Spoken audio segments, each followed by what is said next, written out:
साल 1973। सालों तक शहर में काम करने के बाद मैंने गांव वापस लौटने की ठानी।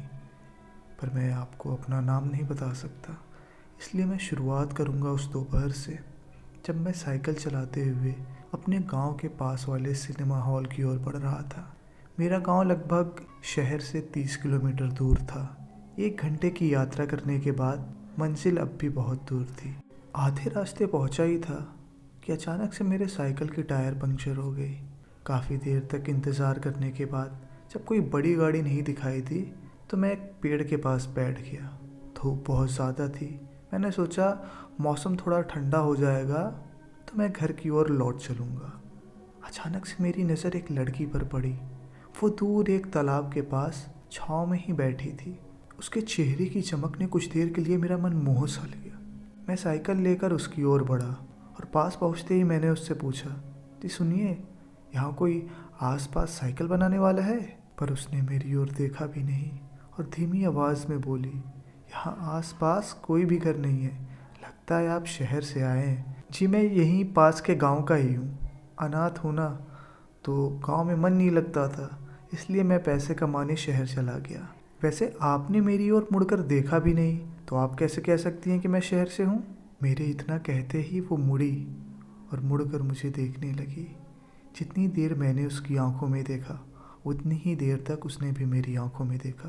आंखों में उसकी एक अजीब सी कशिश थी, होठों पर हल्की सी मुस्कान। हम दोनों ही जवान थे, कोई आसपास भी नहीं था, इसलिए मैं चुपचाप वहीं तालाब के पास बैठ गया।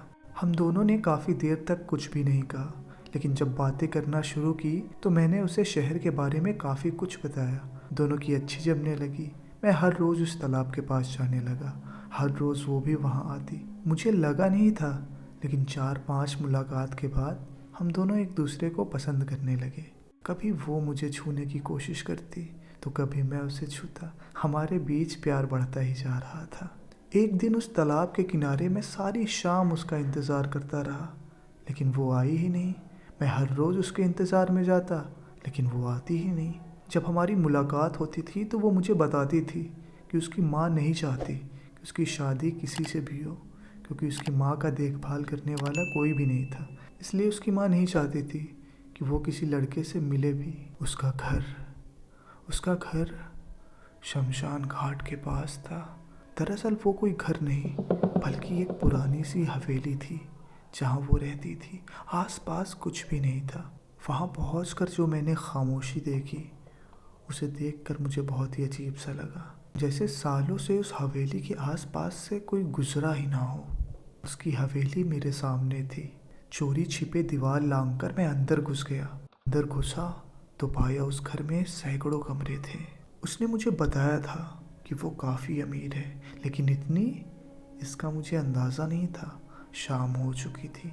जिस कमरे में उसे बंद किया गया था वो काफ़ी साफ सुथरा था, लेकिन घर का बाकी हिस्सा मानो किसी खंडहर में बदल गया था। मैंने देखा कि जिस कमरे में उसकी माँ रहती थी वहाँ काला जादू करने वाली चीज़ें रखी हुई थी। उसे देखकर मैं डर गया और तेज़ी से उस कमरे की ओर भागा जिस लड़की से मिलने मैं यहाँ आया था। दरवाज़ा बंद था। तुरंत मैंने उसे खोल दिया। दरवाज़ा खोलते ही दबे कदमों के साथ वो मेरे सामने आई और मुझसे बोली, मुझे इस घर में नहीं रहना है। मेरी माँ बिल्कुल भी अच्छी नहीं है।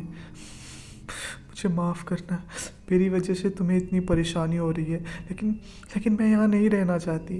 मुझे ले चलो मुझे अपने साथ। उसकी ये बात सुनकर मेरा दिमाग बिल्कुल सुन्न सा पड़ गया। आगे क्या करना है, कैसे करना है, कहाँ जाना है, बिना कुछ सोचे, बिना एक पल गवाए मैंने उसको अपने साथ लिया और हमेशा के लिए उस गाँव को छोड़ दिया। क्योंकि मैं अगर उसे अपने गांव वाले घर ले जाता तो एक न एक दिन उसकी माँ मुझे ढूंढ ही लेती।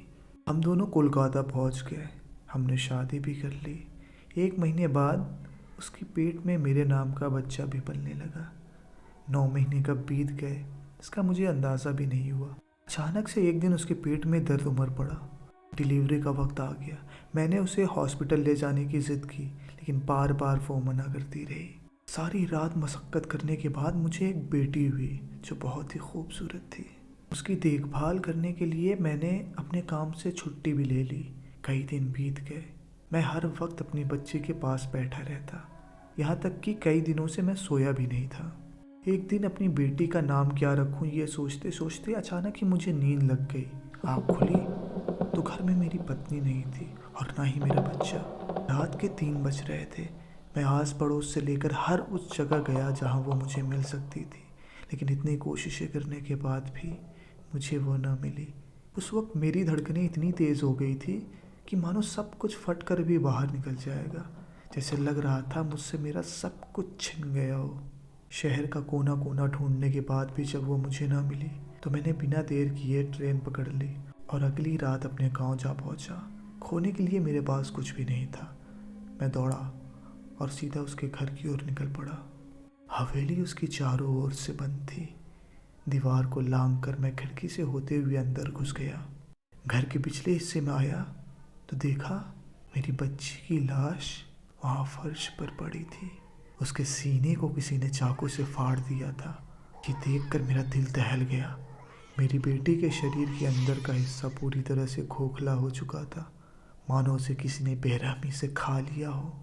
अचानक से किसी के कदमों की आवाज़ हुई और मैं वहीं एक कोने में छिप गया। वो मेरी बीवी थी जो खून में लथपथ आकर वहाँ सामने बैठ गई।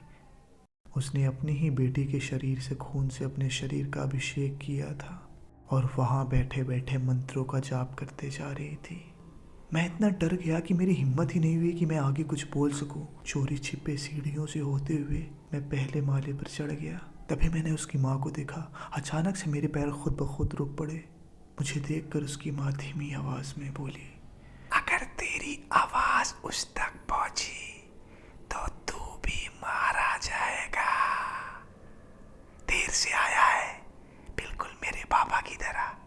मेरी माँ ने मुझे भी मार दिया और मेरे पापा को भी, और अब तेरी बेटी। क्या मतलब है तुम्हारा? मैंने धीमी आवाज़ में उससे पूछा, जिसका जवाब देते हुए उसने कहा, उस औरत ने सैकड़ों बेटियां पैदा की और उन सब की बलि देकर उसने खुद को जवान रखा।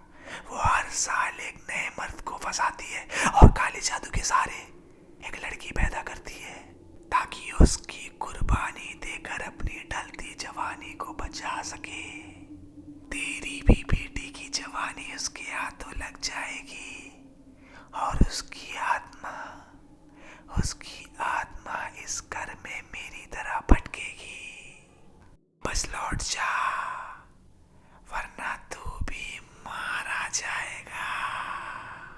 ना जाने कितनी ही भावनाएं मेरे अंदर उमड़ने लगी। जिस ओर से मैं आया था मैं उधर से ही बाहर निकल गया। बिना देर करे मैंने ढेर सारा मिट्टी का तेल जुटाया और उस रात उस हवेली को अग्नि के हवाले कर दिया। वो हवेली सारी रात चलती रही और मैं सारी रात बैठकर उसे देखता रहा।